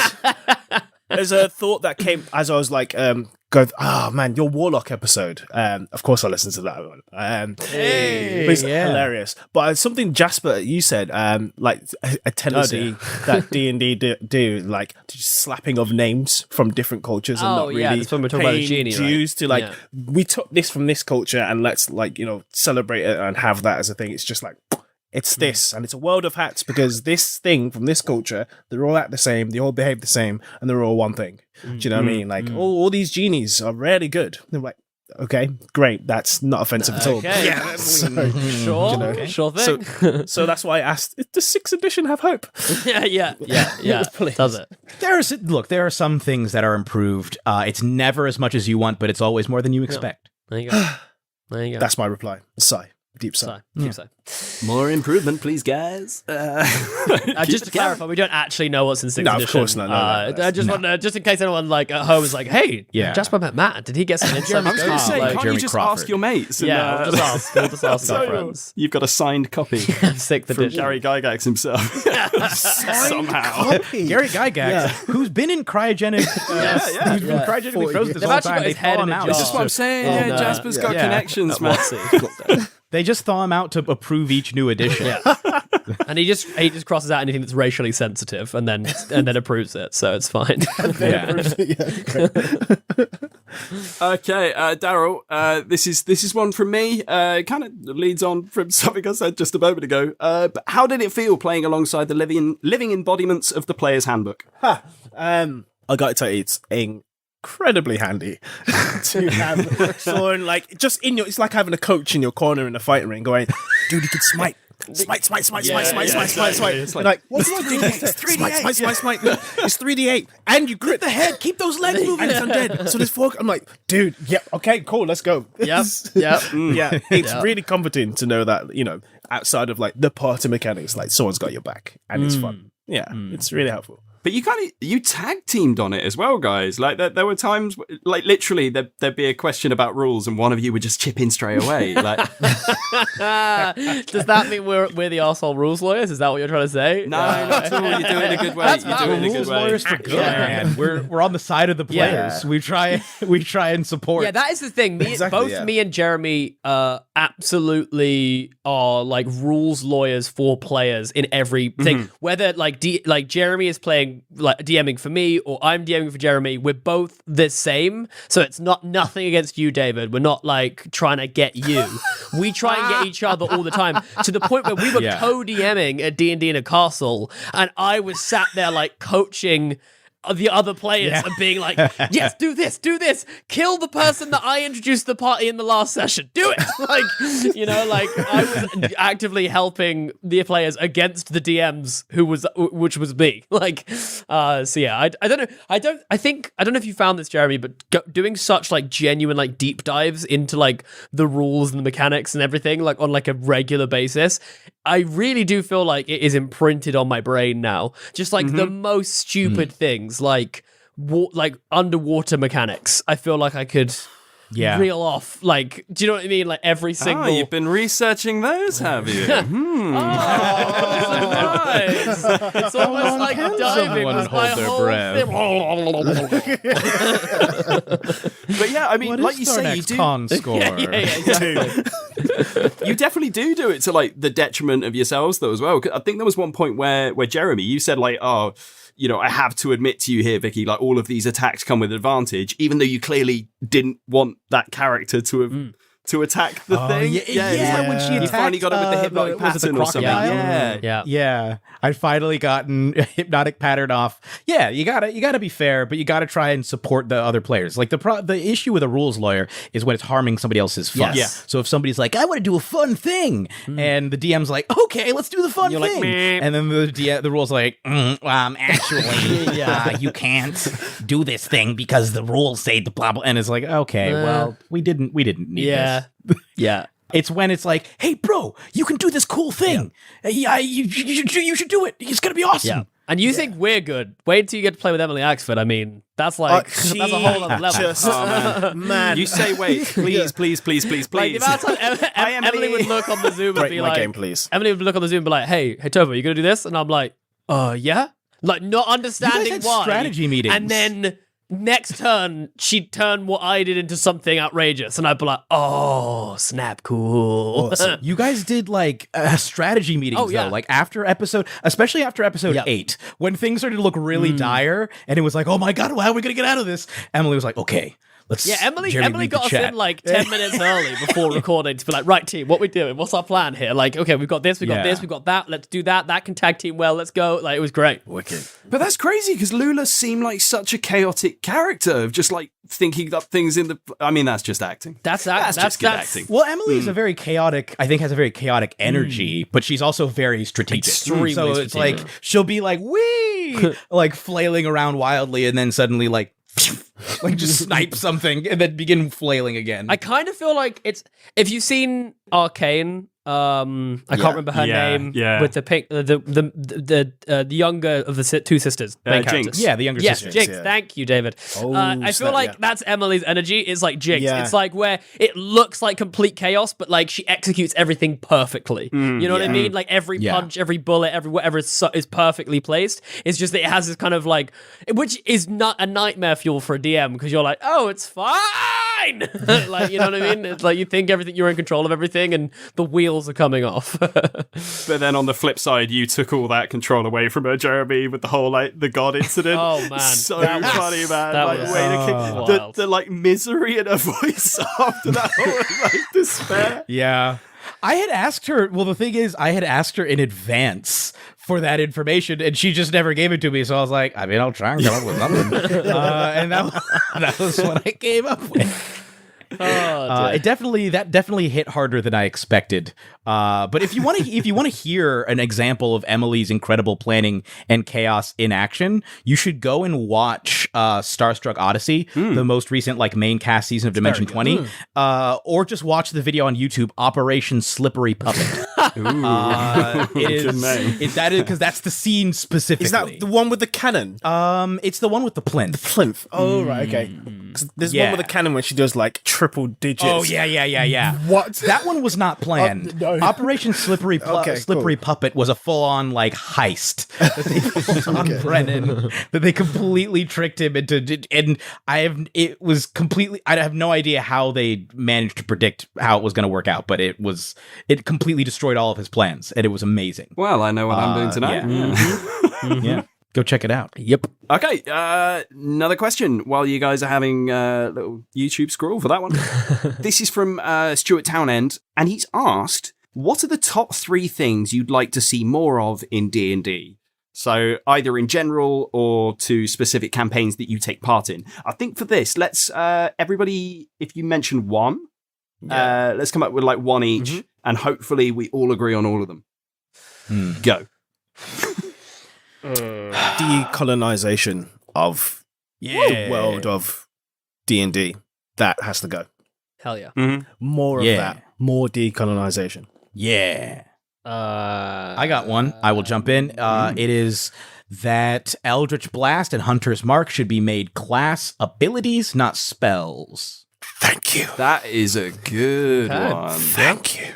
I have often thought that about Hunter's Mark. I never really thought about it with Eldritch Blast. Yeah, I couldn't. Again, the TBH Warlock episode, I was like, without Eldritch Blast, the Warlock has no identity. Yeah. The argument is that it is because the Warlock class is so centralized around that spell. Yeah. To the point that not taking it ends up just being a detriment to your character. Like, it's not necessarily a detriment to your fun, but your character is just going to be weaker on average if you don't take that spell. They should just make it a class ability because it's so fundamental. And then you can buy into all of the invocations with like Agonizing Blast and whatever, the Lance and whatnot, all that stuff. Would you say like closing off from, because, obviously there's feats, Eldritch Adept, which gives you the chance to learn things like Invocations and Eldritch Blast. There are spell feats where you can pick up like Warlock spells. Would you eradicate that as well then and just make it like, you want Eldritch Blast? warlock. Yeah, that's what I would Okay. say. No, I like I would make it like a fundamental abilities that warlocks have, similar to like sneak attack or divine smite. You don't run out of sneak attack, so it may be like, okay, so you it's your ranged ability that warlocks have that is just, if you want like a solid damage dealer, you can use this that functions similar to like a fighter's sword or something like that. And then Hunter's Mark would be more similar to like a smite. Because at the moment other people have access to Eldritch Blast as well, which is probably like less fun. You know what I mean? If you're like the warlock and then you see the sorcerer out here also doing Eldritch Blast, it kind of feels like it would be like seeing the rogue do action surge. You'd be like, well, okay, that's like my thing. So whatever. Like, you know what I mean? I suppose it could open up more subclasses as well, because some of the like really interesting, like my favorite sorcerer subclass is actually the one that Vicky's playing, the Divine Soul, because it takes so many elements of the like cleric and their core like fundamental things and puts them into a sorcerer. So you could potentially like that could be the trade-off, that you want things like Eldritch Blast, you want that Warlock angle. There is a subclass that is very specifically that, but then that's your streamline then. Like a sort of like like an Eldritch something for like the sorcerer, where they have like they're touched by some sort of Eldritch being and they get that ability or a version of that ability. Or like the Eldritch Fighter or something like that, where it's like in their blade or their crossbow or something like that. It has agonizing blast and stuff like that is part of that. That could be fun. I like that one. Definitely. Jasper, you got a third? I'm gonna go ahead and throw out, if it's specifically for D&D, I'd love some courtrooms. Actually, I'll say this. I want more revision of roleplay mechanics, so that for people that are less confident with roleplay, there are like more tools to use other than just persuasion and deception. Because I think that if you're not a strong role player, I think it can be kind of limited to just being like persuasion and deception, and then it just leaves it very open for DMs to be kind of shitty and be like, well, the thing you actually said at the table wasn't very good, so I'm gonna like punish your character for it. And it's like, we shouldn't do that, because that just feels uncomfortable. You're not gonna make anyone get up and try and swing a great axe, so why are you gonna make someone try and do you know what I mean? Basically, more nuance in like social interaction, which then would lead to like more courtroom mechanics, because I'm a big sucker for like a nice tense banquet meal, you know what I mean, where everyone's like, oh my god, we can start an international incident if this goes south. Jasper's been reading Dune recently. That's why. That's why. But I've always loved that shit. I've always been like, oh, give me those, So when I read that in June, I was like, oh, this is everything. You would literally be taking away all of Dwayne's powers though, because there's so much in deception. Well, no, I'd be saying that I'd be offering Dwayne more tools, more options. That's what you know what I mean. It would be a case where, and I think it would make it more fun for those who do like to role play. Like for instance, I love on like if you've ever checked out Monster Hearts. There's a thing where it's basically where you all play as angsty teenagers, but you can do this thing called like pulling on someone's string. Like you can kind of basically try to like elicit a reaction or like an emotion out of someone. And it's just like, I'm not saying it would necessarily be that, but it's like a fun way to kind of like instigate role play. You know what I mean? In a way that's not just like, I'm lying to you, I'm telling you the truth. Because there's so much more nuance. Even more points. Yeah. If they were like, oh, you have a number of persuasion points, you have a resolve points or something, status points in this relationship. I don't know, whatever you want to say. Yeah. But like something that's like, oh, this person can gain an advantage over you through actual mechanical means. So if you want to enact these, you can. That basically turns that into combat. Yeah. Yeah, that's basically what it is. I want there to be some element of complexity similar to combat, with not like so much that it overrides roleplay, but just allows that little bit of flavor so that you can kind of pull on some subtle strings and just have a bit more fun, like an optional rule set. Have a bit more fun, because I think at the moment, otherwise, like especially for like inter-party conflict, it basically is like either you find a resolution or it's like you're into PvP. Which I think is kind of boring. Do you know what I mean? There should be more ways you could potentially resolve that situation. More nuanced ways that you could resolve that situation, like trading, or do you know what I mean? There's I feel like there's a bunch of ways that you could get around something like that. So Yeah. I suppose, yeah, like you said, if you're an experienced DM, you could maybe dabble with some of that and kind of make your own homebrew kind of rules. But yeah, there should be a little bit more for the... Definitely. Otherwise, they're all just going to go play Dungeon World, and we need more D&D. Oh, guys, there's time for one more question, and it's a good one. This is for all of you from your fellow halfling, Liv Kennedy, who's asked, what's it like being absolutely delightful? You need to ask Liv, honestly. Yeah. Yeah. That is such an adorable question, and I love it. Like that shows you just how adorable Liv is. That Liv would ask that question. Do you know what I mean? It's like case in point proved. Thanks, Liv. Liv is definitely the most adorable halfling. Oh, 100%. I don't think that there's any there's any debate about that. It's like Liv's at the top, and then it's like way down. You get me and Jeremy. After that, it's Jamal. Yeah, and then Jamal is the next most adorable. What's that? Oh no, Jamal said he's at the top of the list, and he's now above okay, Liv. cool. So we Like, can't he's the argue true with power this. behind TBH. Indeed. Jamal. Indeed, Yeah, yes, okay, cool. Oh, both of us have been removed from the show. There we go. Oh, It's okay. gone. Oh, snap. We're Jamal. It's just Jamal. Well done, Sam and Daryl. You're now in 3 Black Halflings. Congratulations. It's now Great. you and Liv. The terror of Jamal is realized this day. Yeah. Yeah. Sam will be receiving soy sauce injections. Of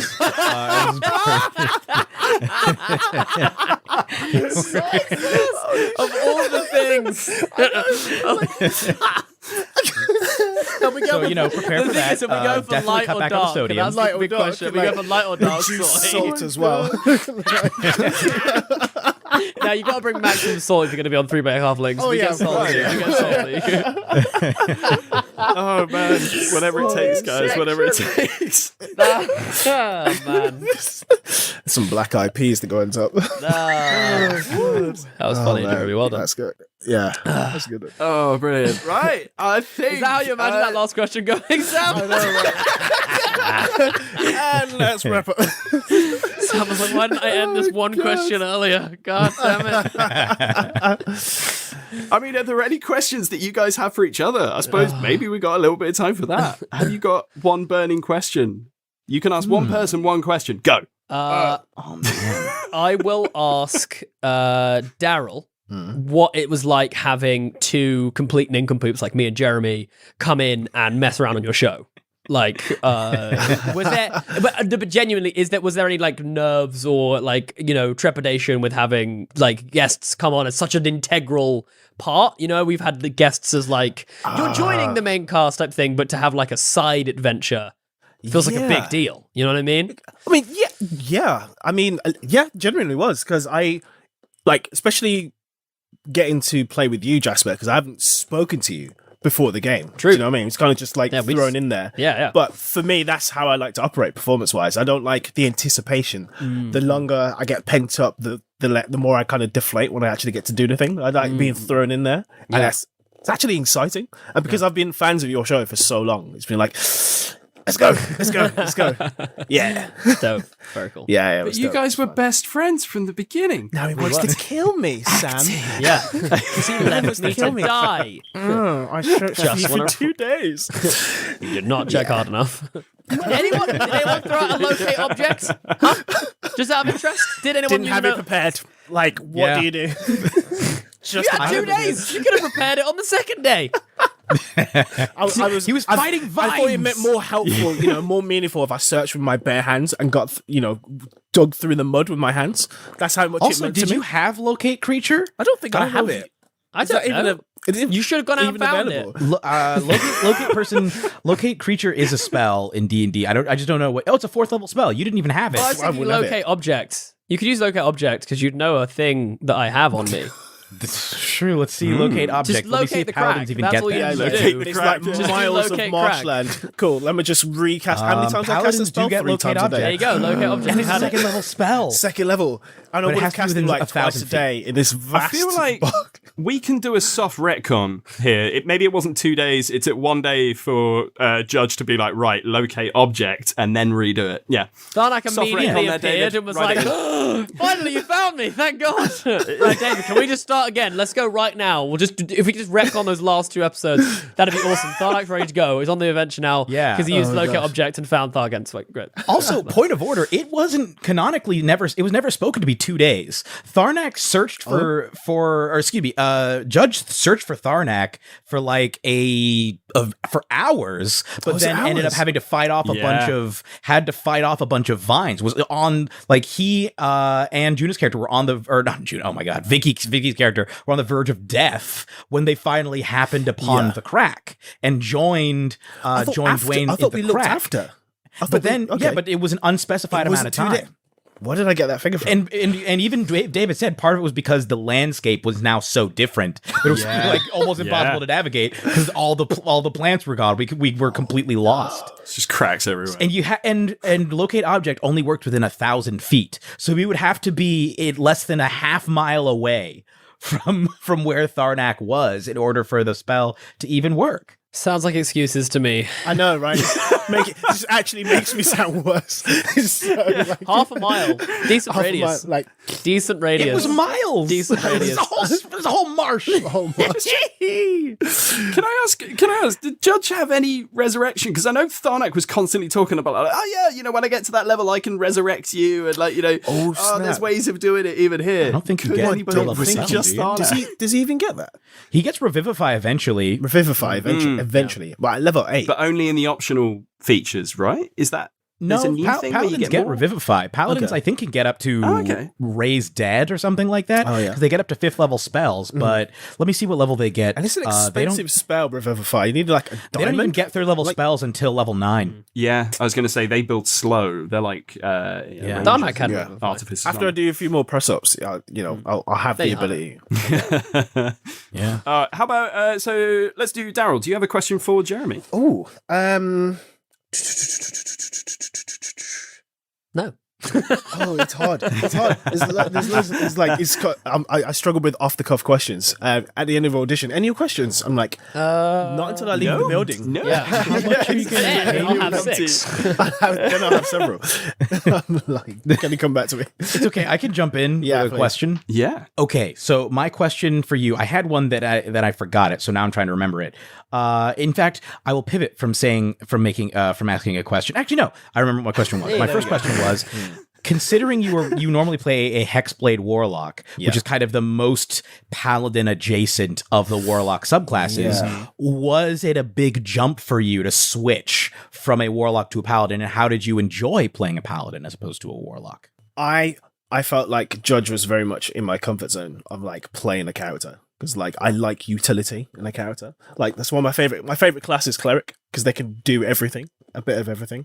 And I liked that about Judge. I can heal, I can protect, and I can dish out a lot of damage. Whereas in the Kidu, like Warlock, I'm like, it's Eldritch Blast or I swing a sword, and that is it. Yeah. And I cast 2 spells, but it felt much more. There was much more versatility with Judge. It was a lot more free. Yeah. You do love a bit of a curse, though. Dude, Whether it be Alcibiades or a sword that just doesn't stop hitting. See, Jasper and Sam have like this thing. Oh, I default into three characters. I default into 1 3 times. Like cursed, detailed backstory. They like Trying to do the right history, thing. trying to do the right thing, but they're cursed. Yeah. So that and they're stoic suspicious characters. and they're suspicious Yeah. characters. They're always suspicious characters. Always suspicious. Always default into those. Yeah. I also wanted to commend the whole team at No Small Roles. First, I was mentioning the editing and the music before the show. I was mentioning that, but also like it was so much fun to play and then to listen to again, hearing everybody just jump in as characters. Oh, yeah. and So immediately, even though it was clear that in a couple cases they were just coming in as commenters and they're like, "Cool, so what am I doing?" Yeah. They absolutely grabbed it by the horns, and it felt like such a fun experience. It was one of those things where I'm like, I wish there were more D&D podcasts like this where you would have like characters off on their own and all the other players just jumping in as essentially NPCs who are very much present and part of the party until they're gone, and then we just move on. I thought that was really, really cool. Yeah. Like even though it was Dwayne centered, it felt like a very collaborative Absolutely. story. Yeah. Yeah, it was really Thank you. organic. Yeah. Yeah. I mean, it was kind of fun as well. Chris's character that he came in as, Aeneas, is actually Aeneas. a character that we used to play a campaign. He had a character called Aeneas in that, who had their servant was they Wendell. killed him. Yeah. So it was really nice to see Yeah. how he ended. Oh man. Like, we haven't played Oh, that I'm so campaign in a sorry. while. That's, Oh, that's gosh. heartbreaking. No, it's canon now. It's done. Oh no! Sorry, Chris. Such And now, like Tenable game, his character is also called Aeneas. And I'm like, when he gets head stomped by Jasper, I was like, no, is that the same one? Please don't say it's the same one. I mean, he actually bought and painted a mini for this character, so I hope he's still alive somewhere. Don't you dare, Sam. With a flower head. Oh no. I mean, Hero Annihilation. Forge gives I'll send you does a make photo. headless options. If you want to revise that, Hero Forge does give you a headless option.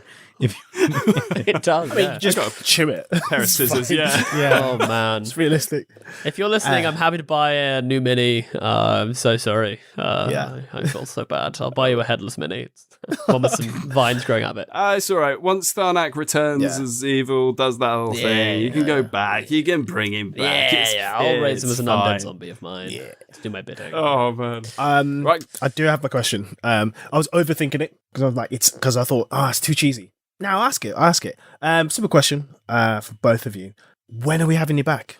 Oh. When? Not if. Oh, let's do it. okay, See you in a month. okay, No. okay, I When see. are we having you back? I see the way this is going. I mean, Jeremy, you go first. You're the I'm you're the gonna titular. hit David up and see like, hey, Fabuloso. because I don't know where the main campaign is. But I would love certainly for Dwayne to be able to intersect. I don't know if we have another Dwayne side quest first to give him some more time to grow before. But I would love, I'll hit up baby David because I don't know. But I hopefully just sooner asked rather him, than and he later. says secrets. Oh, secrets. I'm Sneaky back secrets. whenever you need a big bad because Tarnic's no. coming back as the most evil thing in the land. That's the Dwayne comes Good old back. Tarnic Just, is- he's the herald of Tarnac. Oh my gosh. The crack eater. He's on his way. but no, genuinely, I would love to come back. It was an absolute pleasure to play with all of you, and big flowers to David because it was so much fun getting to play with him as the DM. So big props there. Yeah. And as a listener, it was such a good break to listen to these episodes and kind of really catch up on what's been happening with Dwayne. But it never felt like, oh, this is filler. This is like, oh, we'll go see what Dwayne's up to. This was a proper story. Things developed. It was so good to listen to, and everybody attacked it with that same like energy and joy and like. All the role play as well, you guys just jumped straight in. And like you say, Yeah. even those mini characters that came in for 20 minutes before they died had such substance and life to them. Yeah, I did feel bad because like me and Jeremy, much like we did at the beginning of this Q&A, do have like a bad habit of just being like, we just genuinely love, I think, like riffing off each other and role playing. But like, I'm pretty sure there was, like, I was listening to it today. There's like a point at the when Tarnac first gets introduced, where Tarnac and Dwayne are just having like a 20-minute long conversation, and I'm like, we should probably move on, like to the story. Like, not till we're living for it. Like, I feel bad. We've just taken up way too much airtime of us just. You think it's we're not even riffing about like good lore, interesting whatever. It's just like the dumbest jokes. Do you know what I mean? Like. Just taking things way too far about like farting in a suit or whatever. Yeah. Like, Deepest lore. yeah, exactly. Fighting my diver suit. Yeah, I farted in my diver suit. He's so dumb he apologized for it. Yeah, good fun.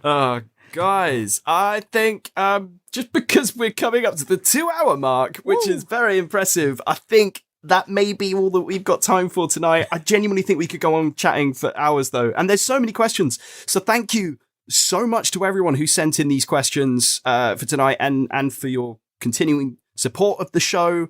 I know just how much it means to everyone here at No Small Roles. And also, massive thank you to our guests. So Jasper, Jeremy, and Daryl, Actually, if these Shire folk are hoping to hear more from you guys, do you want to do a little plug for where they can find you or any exciting projects that you've got going on at the moment? Heck yes. So find us at 3, that's the number 3, Black Halflings on our social medias. I don't know, is this like coming out straight away? Is there Tomorrow. Yeah. Is this coming out tomorrow? Yeah, The turnarounds are usually we pretty got quick. that guy from God of War. He's just going to edit it for us. Sweet. Yeah. He's just gonna turn up and okay, cool. But we've got a bunch of stuff. We're in the middle of filming a big actual play season, which I am so incredibly excited to announce. We're probably towards the end of it. In fact, yeah, we're literally we only have 4 episodes left. Nearly done. Wow. And we're about to next week. We're actually going to be getting together to film like basically what will be like the finale, and the climax of the season. And I think it is just going to be mind-blowingly awesome. I'm so excited. So it's definitely a good time to head on over and check us out. And if you want to follow me, you can do at JW_Cartwright. But genuinely thank you so much to all the No Small Roles guys. I really appreciate you bringing me onto your awesome show. Yeah, thank you. You can find me on Twitter at Jeremy Cobb. There's Cobb with 2. Oh, Jeremy Cobb 1. Excuse me. Cobb with 2 B's and the number 1. Jasper said everything else. You didn't do the whole find us wherever pods are cast. Yeah, you can find that's 3 Black your line. Halflings wherever That's pods are your cast. line. It's true. You can find 3 Black Halflings wherever pods are cast. Yay! Hey. And Daryl, when you're not here, where can we find you? Me personally, at Daryl _Bailey. What's your on Twitter. address, bro? My Where can we address? find Yeah, you? address. You can find me at 555 Drive. At 555. I'm on Twitter, Instagram under my name, Daryl DARREL _Bailey. Instagram, Twitter, nosmallrose.com on all our social medias. And a lot of us in No Small Roles are in various shows across the summer. So we will plug the details on our social medias.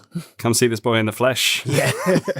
Also, you mentioned D&D in a castle earlier. I didn't know if that's a plug that you wanna shout out there for people that may not know what that is. Yeah, heck yeah. We're Because both it's hecka Go come exciting. play with us at Yeah. D&D in a castle. All 3. We always forget to plug this. Yeah, I know. We really should.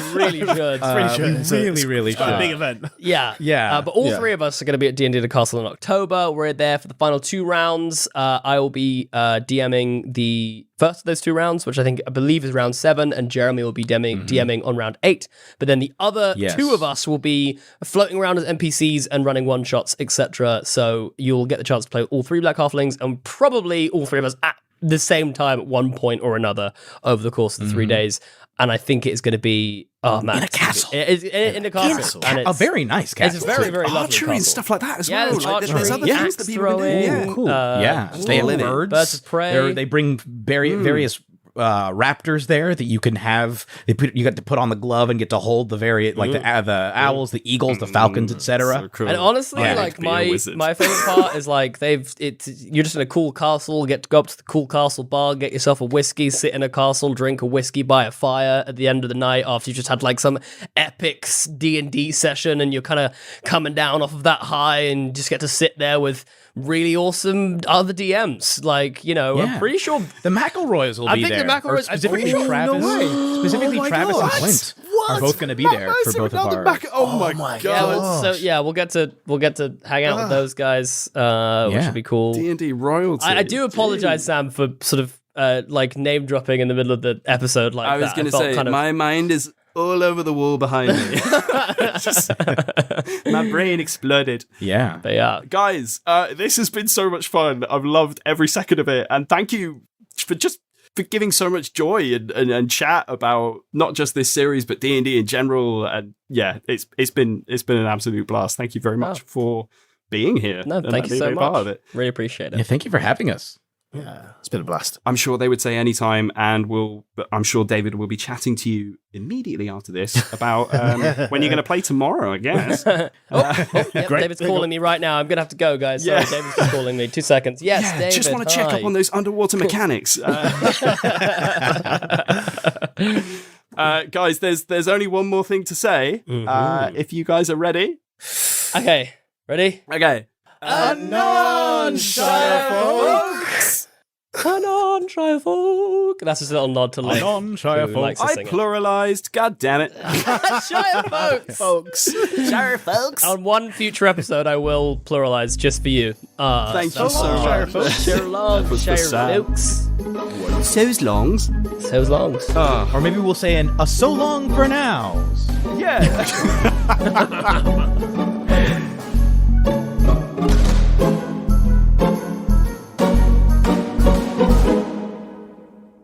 Hello, tea cakes. Ben here, just popping in at the end of the episode to say a huge thank you to our very special guests, Jasper William Cartwright and Jeremy Cobb from 3 Black Halflings. And of course, thanks as ever to our amazing superfan Sam Oakes and of course Daryl Bailey for joining us for this episode. I'm going to keep this very short, partly because it's been an incredible, long, bonus, extra special, nearly 2-hour No Small Questions, and also partly because, to be honest, I haven't written anything down for this. I'm heading off to France for a few days' holiday, so all I'm going to do is say do check out our Patreon. That's at patreon.com/No Small Rolls. We've got exciting things in the pipeline coming in the next couple of months for that. Do keep an eye on our social media as well, and we will be back very soon with episode 56. We are going to find out what the Fate Mark V get up to as they